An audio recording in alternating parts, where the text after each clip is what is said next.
کئی ہزار گز پیر پر بنے شاندار محل کی پورچ میں مرسڈیز داخل ہوئی۔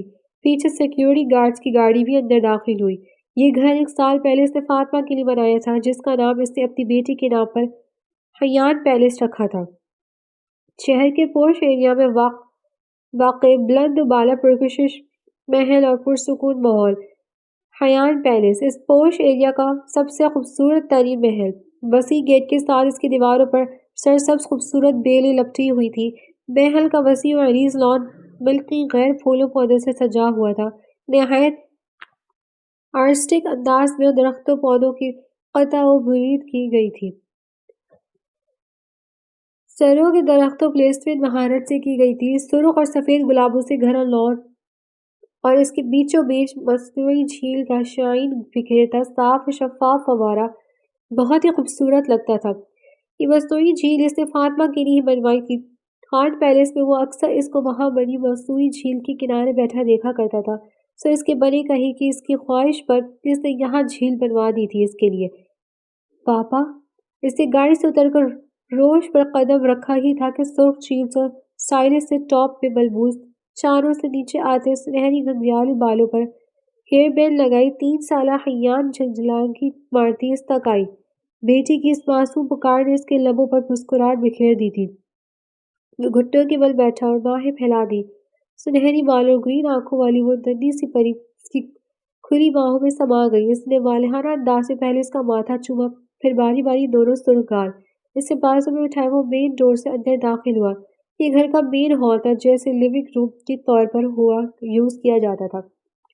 البتہ اسپیشل مہمانوں کے لیے الگ سے ڈرائنگ روم تھا جو اس کے دائیں طرف بنا ہوا تھا۔ ہال کی بڑی بڑی اسٹائلش شیشے کی کھڑکیوں سے لان کا تمام منظر بخوبی نظر آتا تھا۔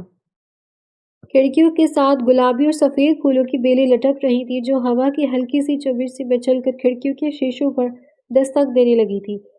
شیڈ پلانٹ بھی خوبصورتی سے سجے ہوئے تھے۔ دیواروں پر بڑی بڑی مہنگی پینٹنگز لگی ہوئی تھی جنہیں وہ مختلف ملکوں سے خرید کر لایا تھا۔ خوبصورت فریمز میں مقید آہل کی کچھ اپنی تصویریں بھی تھیں جو مختلف ایوارڈز شوز میں ایوارڈز وصول کرتے وقت کھینچی گئی تھی۔ بیٹی سے باتیں کرتا اسے اٹھائے وہ لیونگ روم میں آیا تو عین روشنیاں بکھیرتے جھومر کے بالکل نیچے صوفے پر فاطمہ کو موبائل یوز کرتے شان سے ملازمات پایا۔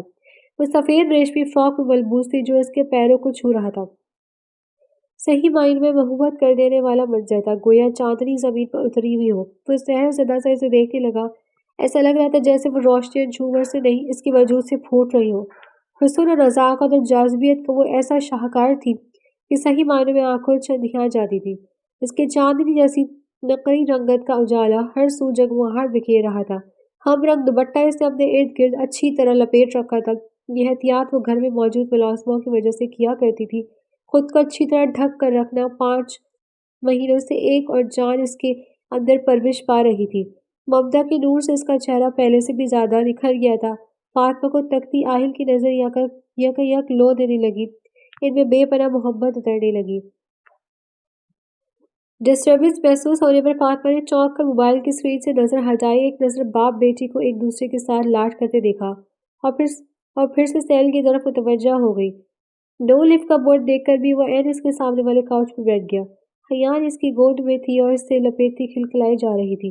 باپ کے سامنے وہ ماں کو خاص لفٹ نہیں دیتی تھی اور یہ بات فاطمہ کو اچھی طرح معلوم تھی، تبھی وہ باپ بیٹی پر توجہ دیے بنا ہنوز موبائل میں مگن رہی۔ 3 سال کو بے حد حسین اور کیوٹ بچی تھی جو کس حد تک خود سر اور نخریلی بھی تھی۔ شکل و صورت وہ بالکل فاطمہ پر گئی تھی سوائے آنکھوں کے کلر کے۔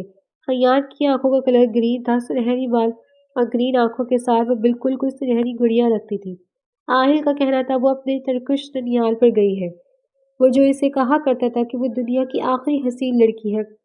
بیٹی کے آنے کے بعد اپنا بیان تبدیل کر لیا۔ اب اس کا کہنا تھا اس کی بیٹی دنیا کی آخری حسین ترین لڑکی ہے۔ فاطمہ نے جب اسے یاد دلائی کہ یہ بات تو وہ اس کے لیے کہا کرتا تھا، جواباً اس نے کندھے اچکا کر کہا، اب مجھے کیا پتا تھا کہ اللہ بیوی کے بعد اتنی خوبصورت بیٹی بھی دے دے گا۔ ویسے تمہیں جیلس ہونے کی ضرورت نہیں سوئٹ ہارٹ، تم تو میرا دل ہو لیکن میری بیٹی میری دھڑکن ہے۔ اور یہ بات 100% درست تھی۔ اس کی بیٹی اس کا سرمایہ تھی جسے دیکھ دیکھ کر وہ جیتا تھا، اس کے لاٹ اٹھائی نہیں تھکتا تھا۔ فاطمہ اسے اس قدر سر چڑھایا تھا دیکھتی تو تشویش کا شکار ہوئے بنا نہ رہتی۔ اتنا لاڈ پیار نہ کیا کرے ورنہ بگڑ جائے گی۔ وہ ٹوکتی تو جواباً وہ شوق لہجے میں کہتا، ڈونٹ وری سوئی ڈارٹ، میرے لاڈ پیار سے بیوی نہیں بگڑی تو بیٹی بھی نہیں بگڑے گی۔ وہ لاجواب ہو کر رہ جاتی۔ پاپا مما ڈرتی ہے بیبی، اس کی بیٹی نے دھیرے سے اس کے کان میں سرگوشی کی تاکہ مما نہ سن سکے۔ ہاں بٹ وائی بیٹا؟ بیٹی کے احتیاط پر مسکرائے، اس کا ریشمی بالوں والا خوشنما سر چومتے ہوئے جواباً دھیرے سے سرگوشی میں استفار کیا۔ لفظ ڈرٹی بیبی فاطمہ کا اپنا ہی سکھایا ہوا لفظ تھا۔ جب وہ کسی بات پر ضد کرتی یا اس کا کہنا نہیں مانتی تو وہ اکثر جھنجھلاہٹ کر یہی لفظ کہتی۔ اب اس کی بیٹی نے اس کا سکھایا لفظ اس پر اپلائی کرنا شروع کر دیا تھا۔ آپ کی مووی نہیں دیکھنے دی، اس نے منہ پھلا کر شکایت کی۔ کون سی مووی نہیں دیکھنے دی مما نے آپ کو؟ مسکراہٹ دباتے ہوئے مصنوعی سنجیدگی سے استفسار کیا۔ جس میں آپ آنی کو کس کر رہے تھے یہاں پہ؟ جوش سے بتانے کے ساتھ ساتھ اس نے اپنے ہونٹوں کی طرف اشارہ کیا تو آہل کے منہ سے بے ساختہ قہقہا نکلا۔ سبحان اللہ! شرمندہ ہونے کے بجائے بیٹی کے سامنے اپنے کارنامے پر ہنسا جا رہا تھا۔ موبائل کو سائڈ پر رکھتے ہوئے وہ بڑبڑائی، کیا کہہ رہی ہو گھر والی؟ اس نے حیات کو گود سے نیچے اتارا تو وہ باہر لان کی طرف کھیلنے نکل گئی۔ آہل اٹھ کر اس کے قریب جا بیٹھا۔ بتاؤ نا گھر والی۔ کبھی کبھی وہ زیادہ طرد میں آ کر اسے گھر والی بولا کرتا تھا۔ میں یہ کہہ رہی کہ آپ کی بیٹی محض 3 سال کی ہے اور ابھی سے اس کو موویز کی لت پڑ رہی ہے۔ آگے کیا ہوگا اس کے؟ مجھے تو سوچ سوچ کے ہی ٹینشن ہوتی ہے۔ پتہ ہے ایک دن تو میں حیران رہ گئی دیکھ کر کہ یہ میرے موبائل سے یوٹیوب میں جا کر موویز دیکھ رہی تھی۔ نہ صرف دیکھ رہی تھی بلکہ سرچ تک کرنا سیکھ لیا ہے اس نے۔ فاطمہ کے لہجے میں ماں والی فکر مندی تھی، جبکہ آہل نے اس کی باتوں کو ہوا میں اڑاتے ہوئے کہا، ہاں تو دیکھتی ہے تو اپنے پاپا کی موویز دیکھتی ہے نا۔ میری بیٹی کو پتا ہونا چاہیے نا کہ اس کے پاپا ایک سپر سٹار ہے، فلموں میں کام کرتے ہیں۔ وہ مغرور انداز میں کہتے ہوئے اٹھ کھڑا ہوا۔ فاطمہ نے تعصب سے اسے دیکھا اور سر جھٹک کر عصر کی نماز کے لیے وضو کرنے کی غرض سے واش روم کی طرف بڑھ گئی۔ آہل نے ڈریسنگ ٹیبل پر پڑا ریموٹ اٹھایا اور وال کبرڈ کھول کر کھڑا ہو گیا۔ ایک طرف ڈائنرز ڈریسز کی لمبی قطار تھی تو دوسری قطار میں فارمل ملبوسات ترتیب سے لگے ہوئے تھے۔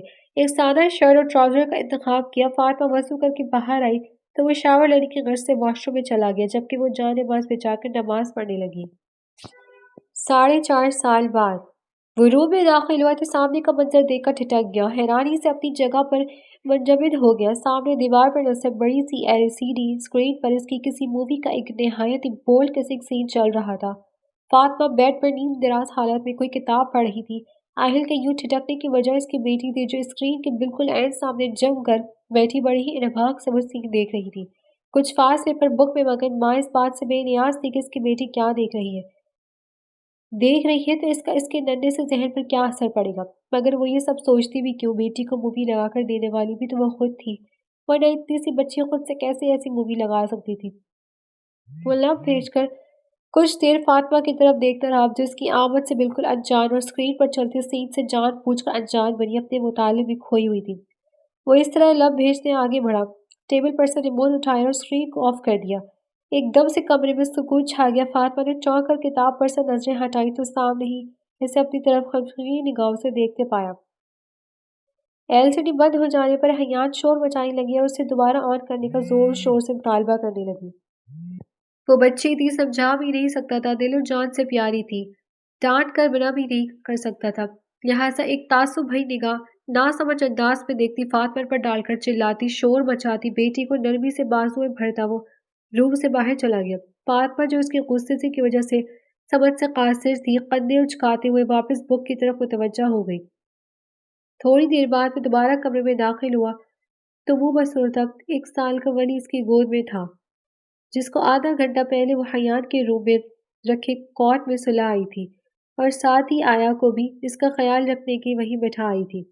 تمہیں شرم تو نہیں آتی اتنی سی بچی کو اس طرح کی چیزیں دکھاتے ہوئے؟ اس کا اشارہ کچھ دیر پہلے والی فلم کی سین کی طرف تھا۔ لہجے میں ناراضگی تھی۔ آپ کو شرم آئی تھی یہ سب کرتے ہوئے؟ وہ ترکی پہ ترکی بول رہی تھی، انداز تنزیہ تھا۔ پہلے تو وہ حیران ہوئی اس کی بات پر، کیونکہ یہ آہل ہی تھا جو بیٹی کی شکایت پر اسے کہا کرتا تھا وہ حیات کو اس کی فلمیں دیکھنے دیا کرے تاکہ اسے پتا تو ہونا چاہیے کہ اس کے بابا کیا کام کرتے ہیں، کس فیلڈ سے تعلق رکھتے ہیں۔ پھر جل کر فاطمہ نے بیٹی کو روکنا ٹوکنا چھوڑ دیا تھا، بلکہ آج تو اس کو خود فریم لگا کر دی تاکہ اس کا دھیان باپ کی مووی پہ لگا رہے اور وہ اسے تنگ نہ کرے، ورنہ کچھ دیر پہلے وہ شاپنگ پر جانے کی ضد کر رہی تھی کہ اسے نئے ٹوائز چاہیے۔ میں نے اپنی مرضی اور شوق سے یہ سب تھوڑی کیا تھا، وہ تو فلم کی ڈیمانڈ ہوتی تھی۔ اشارہ کسنگ سین کی طرف تھا۔ براؤن بالوں اور براؤن آنکھوں والی کیوٹ سی ولی خان کو اس کی گود میں دیتے ہوئے برہم لہجے میں بولا، تو اچھا ہے نا، آپ کی بیٹی کو ابھی سے پتہ چلنا چاہیے کہ اس کے پاپا کرتے کیا ہیں، اور ویسے آپ کو خود بھی تو یہی کہا تھا کرتے تھے نا، میری بیٹی کو معلوم ہونا چاہیے کہ اس کے پاپا کیا کام کرتے ہیں۔ خیر آج تو اسے اچھی طرح سمجھ آ گئی ہوگی کہ اس کے پاپا کیا کام کرتے ہیں۔ وہ اس کی برہم ہی کیوں خاطر میں لائے بنا مذاق اڑاتی دل جلانے والی مسکراہٹ کے ساتھ بولی۔ آہل اسے گھور کر رہ گیا۔ کرتا تھا، کرتا ہوں، نہیں یار اب تو صرف ڈائریکشن دیتا ہوں، آہل نے تصحیح کی۔ بہرحال تم پلیز میری بیٹی کو میری فلموں کے رومانٹک سینز مت دکھایا کرو، پلیز، ایکشن اور ایموشنل ٹھیک ہے مگر رومانٹک مت دکھایا کرو۔ وہ منت بھرے انداز سے بولا، تھوڑی دیر پہلے والی ناراضگی لہجے میں غائب ہو چکی تھی، اب لجاجت تھی۔ اچھا ٹھیک ہے، آئندہ نہیں دکھاؤں گی۔ وہ مسکرا کر گود میں سوئے بیٹے کو ننھے ننھے ہاتھوں کو چومنے لگی۔ کچھ دیر قبل وہ جھنجھلا رہا تھا، منہ میں سو رہا تھا، مگر ماں کی آغوش میں آتے پرسکون ہو گیا تھا، کیونکہ آہل سے زیادہ فاطمہ کے پاس رہنا پسند کرتا تھا۔ آہل نے ولی کو جھک کر اس کی گود سے اٹھایا تو وہ کسمسانے لگا، کیا کر رہے ہیں، سونے دینا ورنہ پھر رونا سٹارٹ کر دے گا، فاطمہ نے آہستہ آواز میں کہتے ولی کو اس سے دینا چاہا۔ جواباً آہل نے اس کی بات پر کان نہ دھرتے ہوئے بیڈ کی ایک سائڈ پر ولی کو لٹا دیا۔ کچھ دیر تھپکا کر تو تھوڑی دیر میں ہی وہ گہری نیند سو گیا۔ فاطمہ مطمئن ہو کر بیڈ سے اٹھنے لگی تھی کہ اس نے کی کلائی پکڑ کر واپس کھینچ لیا۔ وہ سیدھی اس کے سینے پر آ گری۔ کیا کر رہے ہیں؟ محبت چاہت سے لبریز کی گرفت میں بھکلائی اور اس کے مضبوط بازو کا حصار توڑنا چاہا۔ کچھ نہیں یار، ایک گڈ نیوز سنانی ہے تمہیں، وہ مسکرا کر کہتا اسے اپنے مزید قریب کرنے لگا۔ وہ مزاحمت ترک کر گئی، چہرے پر خود بخود حیا آمیز مسکان کا سنہرا عکس بکھرتا چلا گیا۔ مسز اردگان نے دعوت نامہ بھیجا ہے، نیکسٹ ویک ہم چاروں ترکی جا رہے ہیں، ان کی دعوت بھی اٹینڈ کریں گے اور تمہارے ریلیٹیو کے یہاں بھی جائیں گے۔ تمہارے کزن علی کاظمی سے بھی بات ہوئی ہے میری، میں نے اطلاع دی ہے اسے ہمارے آنے کی۔ اس کے کان کے قریب چہرہ کیوں بتا رہا تھا۔ آپ سچ کہہ رہے ہیں؟ چہرے پر آئی سنہری لٹوں کو کان کے پیچھے اڑستی وہ خوشی سے بھرپور کہکتے لہجے میں پوچھ رہی تھی۔ بالکل سچ کہہ رہا ہوں سوئٹ ہارٹ۔ نرم مسکراہٹ لبوں پر سجائے ہوئے اس کا دلکش نقوش سے سجا ساحرانہ مکھڑا دیکھ رہا تھا۔ وہ بالکل ویسی کی ویسی ہی تھی جیسی کوئی بھی غیر شادی شدہ سمارٹ لڑکی دیکھ سکتی ہے۔ 2 بچوں کی ماں پر بھی وہ بالکل نہیں لگتی تھی، اس کے سراپے میں کوئی بھی تبدیلی نہیں آئی تھی۔ حالانکہ آہل نے اسے کبھی بھی ایکسرسائز جاگنگ وغیرہ کرتے نہیں دیکھا تھا۔ ہر رات کو وہ بنگلے کے وسیع لان پہ واک ضرور کیا کرتی تھی، مگر اس وقت بھی اکثر ولی اس کی گود میں ہوتا تھا۔ حیان خان کے بعد ان کے ہاں ولی خان پیدا ہوا تھا۔ شکل و صورت کے لحاظ سے ان کے دونوں بچے ہی ماں باپ کی طرح بے تحاشا حسین تھے۔ سنہری بال، سرخ و سفید رنگت، دونوں بہن بھائی کے ایک جیسے ہی دکھتے تھے۔ تاہم ولی گول مٹول صحت مند بچہ تھا، جبکہ حیان اس کی طرح نازک سی اسمارٹ سی لڑکی تھی۔ حورین کا کہنا تھا چونکہ دونوں حسین ہیں تبھی ان کی پروڈکشن اس قدر اچھی ہے، جبکہ فضا کا کہنا تھا دونوں بچے اپنے ترکش سنیال پر گئے ہیں۔ ویسے دونوں ہی ماں باپ کا پر تو تھے سیم سکن کلر، سیم ہیئر کلر، مگر ایک چیز جو ان چاروں میں ڈیفرنٹ تھی وہ تھا ان کی آنکھوں کا کلر۔ حیان کی آنکھیں گرین تھی جبکہ ولی کی آنکھوں کا کلر ڈارک براؤن تھا۔ ولی کی پیدائش کے بعد جب آہل نے پہلی بار اسے گود میں لیا تو کہنے لگا، واؤ کتنی انٹرسٹنگ بات ہے، میری بیوی کی آنکھوں کا کلر بلو ہے جبکہ بیٹی کا آئز کلر گرین اور بیٹے کا براؤن اور میری آنکھوں کا بلیک، نہیں میرا بھی کچھ اور ہونا چاہیے تھا۔ جیسا کہ وہ سوچ میں پڑ گیا۔ پاپا پنک، حیان نے پیچھے سے آ کر اس کے گل میں بانے ڈالتے ہوئے کلر بتایا تو فاطمہ اور دونوں ہی ہنس پڑے تھے۔ کبھی دیکھی بھی ہے کس کی پنک آنکھیں؟ فاطمہ نے مذاق اڑانے والے انداز میں کہا۔ میری پرنسس بالکل ٹھیک کہہ رہی ہے، میری آنکھوں کا کلر پنک ہی ہونا چاہیے تھا۔ ولی کو فاطمہ کی گود میں ڈال کر وہ حیان کو چومتے ہوئے کہہ رہا تھا، جبکہ وہ خوش ہو کر باقی مشورہ دے رہی تھی کہ آنکھوں پر پنک آئی شیڈ لگائیں تو آنکھیں پنک ہو جائیں گی۔ وہ بیٹی کی معصوم باتوں پر مسکرا رہا تھا۔ پنک کلر حیان کا فیورٹ کلر تھا، وہ سجنے سنورنے کی شوقین تھی، اسے ہر چیز پنک کلر میں ہی چاہیے ہوتی تھی۔ پنک ڈریس، پنک چوڑیاں، pink lipsticks, pink hair bands, pink bag, pink Barbie dolls اور تو اور اس کا روم بھی فل پنک کلر میں ڈیکوریٹ تھا۔ کبھی کبھی تو فاطمہ اس کیس پنک والی رٹ سے عاجز آ جاتی تھی، جب وہ چیخ چلا کر ضد کرتی کہ پنک کے علاوہ کسی اور کلر والا ڈریس ہرگز نہیں پہنے گی۔ ایسے میں وہ چاکلیٹ، کھلونے، ہر طرح کا لالچ دے کر اسے منانے کی کوشش کرتی، مگر وہ حیان ہی کیا جو اپنی ضد چھوڑ دے۔ خود سری اور ضد پن اس نے اپنے باپ سے چرایا تھا، فاطمہ والی ایک بھی خوبی نہیں تھی اس میں۔ حیان اچھا خاصا اسے ضد کیے رکھتی تھی۔ جب وہ ریحان سے ہو کر مدد طلب نظروں سے آہل کی طرف دیکھتے ہوئے کہتی، پلیز اپنی بیٹی کو سمجھائیں، دوسرے کلر کے ڈریسز کا میں اچار ڈالوں گی کیا؟ اگر یہ نہیں پہنے گی تو کسی یتیم خانے میں بھجوا دو۔ وہ آگے سے مشورہ دیتا، فاطمہ ٹھیک ہی نظروں سے دیکھنے لگتی تو کہتا، کس نے کہا تھا سوئی ٹھاٹ کے ڈریس پہناتے وقت اس کی رائے لیا کرو؟ اگر میری بیٹی کو پنک کے علاوہ کوئی اور کلر نہیں پہننا تو میں اسے بالکل فورس نہیں کروں گا۔ تم اپنا مسئلہ خود جانو۔ سوری، میں اس معاملے میں تمہاری کوئی ہیلپ نہیں کر سکتا۔ وہ جان چھڑانے والے انداز میں کندھے اچکا کر کہتا ہوا جواباً وہ اسے غصے سے دیکھنے لگتی، مگر آہل کو کوئی فرق نہ پڑتا کیونکہ حیان کے معاملے میں اس کے غصے کو خاتمے میں نہ لاتا تھا۔ اس کی شروع سے ہی عادت رہی تھی، وہ چینج کرواتے وقت حیان سے کہا کرتی تھی، میری پرنسس بلو پہنے گی یا پنک؟ میری پرنسس وائٹ پہنے گی یا پنک؟ بے شک وہ بولنے کے قابل نہیں ہوتی تھی، مگر فاطمہ یہ بات اس سے ضرور پوچھا کرتی تھی۔ شروع میں حیان سر ہلا دیتی تھی، پھر جب بولنے کے قابل ہوئی تو ماں کے فقرے کے عین والا لفظ پنک اس کی زبان پر چڑھ گیا تھا۔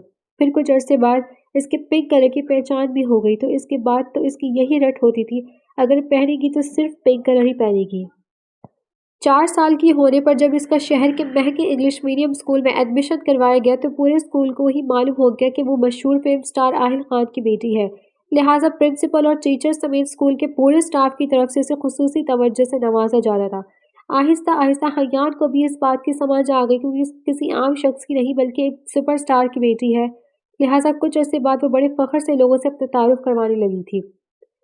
My name is Hayan Khan, my father Aahil is super star.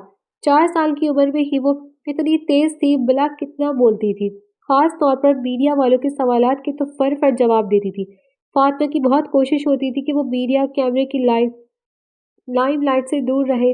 کئی بار وہ آہل کو بھی کہہ چکی تھی وہ اسے میڈیا کے سامنے مت لایا کرے، مگر احتیاط کے باوجود بھی میڈیا والوں کی حیان پر نظر پڑ جاتی تھی، خصوصاً تب جب وہ آہل کے ساتھ باہر کہیں گھومنے جاتی اور میڈیا والے ان تک پہنچ جاتے تو آہل کے ساتھ اس کی بیٹی کو بھی گھیر لیتے۔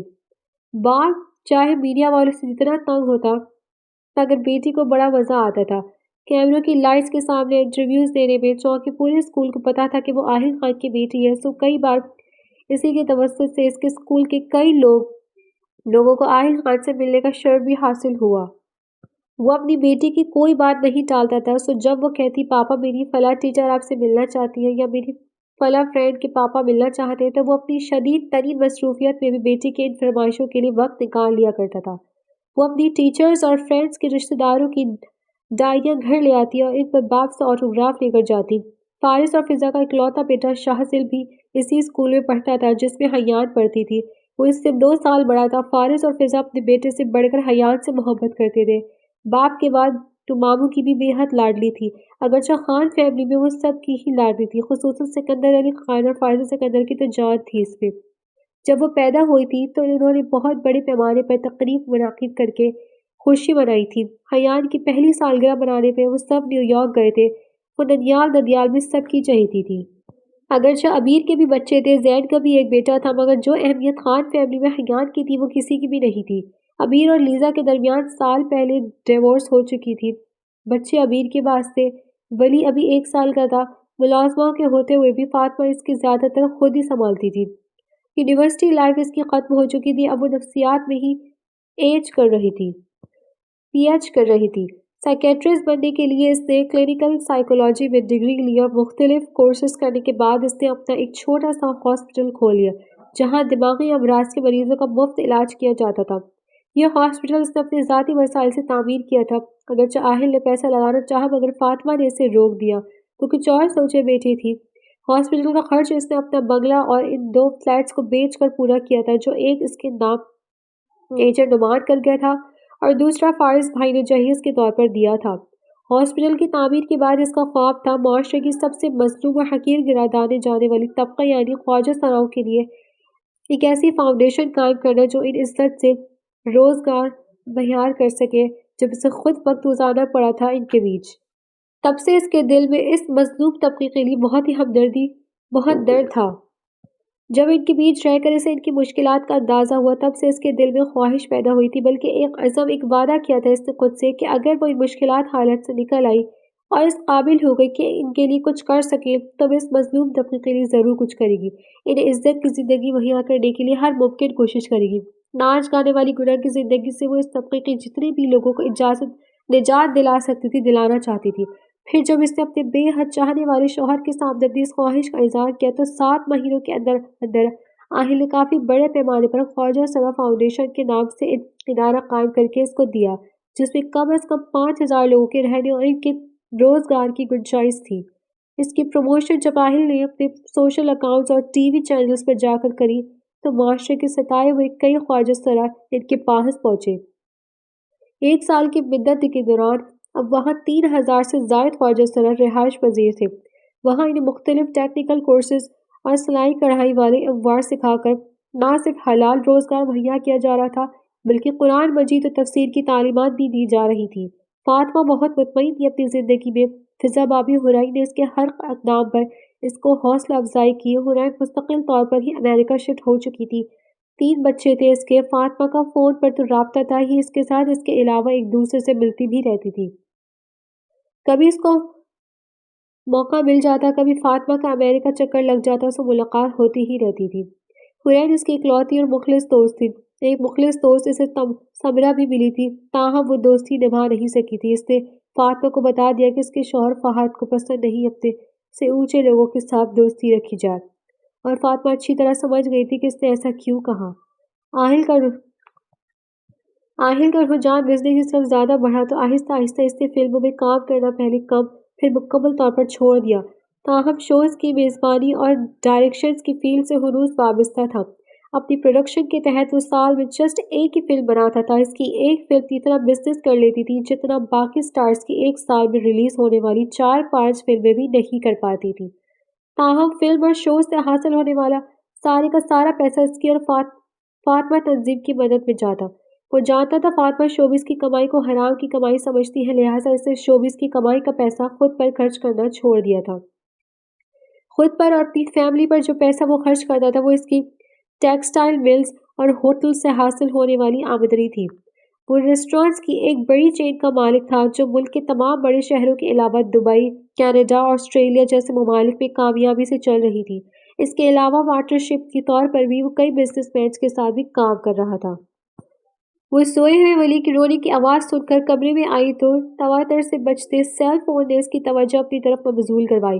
ولی کو کندھے سے لگا کر چپ کرواتے اس نے کال ریسیو کی۔ السلام علیکم بھابی، کیسی ہیں آپ؟ وہ خوش دلی سے فضا سے حال احوال پوچھنے لگی۔ میں ٹھیک ہوں، تم سناؤ کیسی ہو؟ اب بچے ٹھیک ہیں؟ جواباً فضا بھی اسے حال احوال پوچھنے لگی۔ جی الحمدللہ ٹھیک ہے۔ سنو فاطمہ، عارض کی شادی ہے اور اس کی بہن ہونے کے ناطے میری شرکت لازمی ہے، سو آج شام کو میں اسلام آباد جا رہی ہوں۔ اسکول سے واپسی پر شاہزل کو تم اپنے پاس ملوا لینا، کیونکہ اس کے اسکول کی وجہ سے اس کے ساتھ نہیں لے جا سکتی۔ فضا اپنی مجبوری بتا رہی تھی۔ اوکے بابی ٹھیک ہے، آپ فکر مت کریں، ڈرائیور کو میں کہہ دوں گی حیان کو لینے جائے گا تو شاہزل کو بھی لیتا آئے گا۔ روتے ہوئے ولی کو چپ کروانے کے ساتھ ساتھ وہ فضا بابی کو بھی تسلی دے رہی تھی۔ آریز حسن کراچی یونیورسٹی کا چھوڑ کر نبل یونیورسٹی اسلام آباد میں تدریس کے فرائض سر انجام دے رہا تھا۔ اس جو فیملی ممبرز تھے وہ سب بھی وہیں رہتے تھے۔ فضا ان سے مل چکی تھی۔ آج وہ اس کی شادی میں شرکت کے لیے فارس کے ساتھ اسلام آباد جا رہی تھی۔ چاندنی رات کی آسمان روشن ستاروں سے ٹمٹما رہا تھا۔ ایئر فریشر کی خوشبو میں تازہ پھولوں کی مہک فضا کو معطر کیے ہوئی تھی۔ خوبصورت سٹینڈز میں لگی موم بتیاں روشن تھیں، جن سے ماحول بڑا فسوں خیز اور رومانٹک لگ رہا تھا۔ میز مختلف انواع کے کھانوں سے بھری ہوئی تھی۔ یہ آہل خان کا اپنا 5 اسٹار ہوٹل تھا جو ساحل سمندر پر واقع تھا۔ 5 منزلہ اس جدید ہوٹل کی بلڈنگ مکمل طور پر شیشے کی بنی ہوئی تھی۔ وہ دونوں اس وقت جہاں کینڈل لائٹ ڈنر کر رہے تھے، وہ 5ویں منزل پر واقع ہوٹل کا خوبصورت ٹیرس تھا۔ ہوٹل کا یہ حصہ صرف اور صرف ان کے اپنے لیے مقدس تھا۔ کسٹمرز کو اس طرف آنے کی اجازت نہیں تھی، بلکہ ہوٹل کے عملے کا کوئی فرد بھی یہاں بنا اجازت نہیں آ سکتا تھا۔ آج ان کی 5ویں ویڈنگ اینیورسری تھی۔ آج پہلی بار اس نے آہل کی فرمائش پر ساڑی زیب تن کی تھی۔ نفیس ستاروں اور گولڈ کی تاروں سے